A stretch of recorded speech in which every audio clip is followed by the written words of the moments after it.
Kakinada seaport విషయంగా ఈ యొక్క రాజీనామాకు లింక్ చేసి ఎక్కడో అది జగన్ గారికి తగిలింది కాబట్టి విజయసాయిరెడ్డి రాజీనామా చేస్తున్నాడు అన్నటువంటి విషయాన్ని కొన్ని ఛానల్స్ చెప్తా వస్తూ ఉన్నాయి. నేను ఒక్కటే చెప్తా ఉన్నా, మా వియంకుడు నా క్లాస్మేట్ బీకామ్లో. ఆ తర్వాత ఆయన వ్యాపార రంగంలోకి వెళ్ళిపోయాడు. నేను సిఏ చార్టర్డ్ అకౌంటెంట్గా వెళ్ళిపోయాను. తర్వాత మళ్ళీ తిరిగి కలుసుకున్నది నా కూతుర్ని ఆయన కొడుక్కి సంబంధం చేసుకున్న తర్వాతనే. ప్రమాణం చేసి చెప్తా ఉన్నా, ఆయన వ్యాపార లావాదేవీలు ఏది కూడా నాతో ఏ రోజు డిస్కస్ చేయరు. వాళ్ళకి ఎన్ని ఫార్మా యూనిట్స్ ఉన్నాయన్నటువంటి విషయం కూడా నాకు తెలియదు.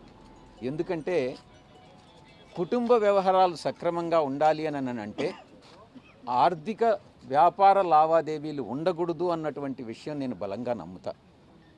వాళ్ళు ఏం చేస్తున్నారు, వాళ్ళ వ్యాపారం ఏంటి, దాంట్లో జోక్యం చేసుకోవడం అన్నటువంటిది మంచిది కాదు అన్నటువంటి ఒకే ఒక సిద్ధాంతంతో నేను ఏ రోజు కూడా భగవంతుడు సాక్షిగా చెప్తున్నాను, వాళ్ళ వ్యాపారాల గురించి నాకు తెలియదు, తెలుసుకోదలుచుకోలేదు, భవిష్యత్తులో కూడా నేను జోక్యం చేసుకోను.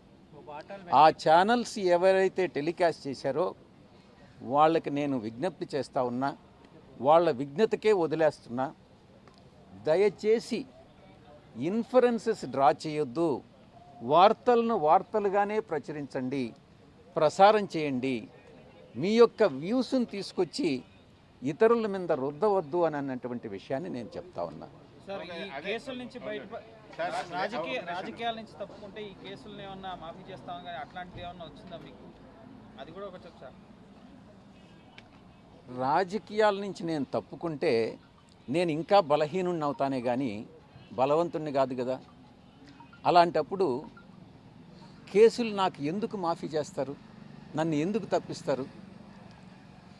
అది కాదు సార్, అసలు ఎందుకు ఆల్ ఆఫ్ సడన్ డెసిషన్ తీసుకోవడానికి ఏ కారణం ఉంది? అంటే అసలు ఒక పెద్ద కారణం లేకపోతే ఇప్పుడు మీరు ఒక లైమ్ లైట్ లో ఉన్నారు. స్టార్ 40 రోజుల క్రితం కూడా మీరు ఇన్ని వెంకటేశ్వర స్వామి మీద ప్రమాణం చేసి చెప్పారు, ఇది కూడా ఒక నిజం చెప్పండి. అసలు ఏం జరిగింది, ఎందుకు ఈ డెసిషన్ తీసుకున్నారు, దీని వెనకున్న కారణం ఏంటి? నేను ఇప్పుడే మీకు చెప్పా, నేను అబద్ధాలు చెప్పను అని. నిజం చెప్పండి. నిజం చెప్పండి.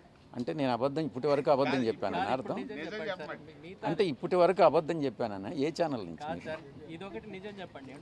కారణాలు ఏంటి? అంటే ఇప్పటి వరకు అబద్ధాలు చెప్పాను, ఇదొక్కటి నిజం. వెనకాల ఉన్నటువంటి నిజమైన కారణాలు ఏంటి? పూర్తిగా వ్యక్తిగతం. నేను ఈ యొక్క ఏ పరిస్థితుల్లోనే అయితే నేను రాజకీయ జీవితంలో నేను ప్రవేశించానో అప్పటి పరిస్థితులు వేరే, ఈరోజు ఉన్నటువంటి రాజకీయ పరిస్థితులు వేరే.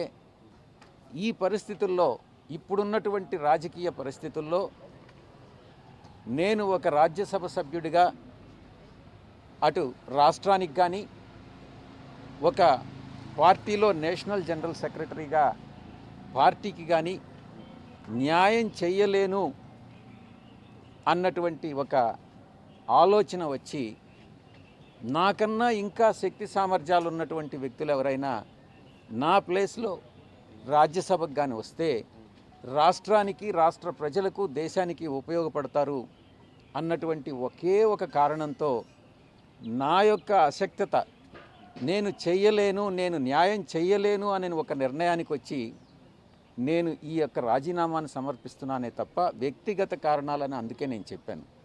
ఎవరి మీద కోపం లేదు, ఎటువంటి ప్రెషరు లేదు, ఎటువంటి అన్డ్యూ ఇన్ఫ్లుయెన్స్ లేదు.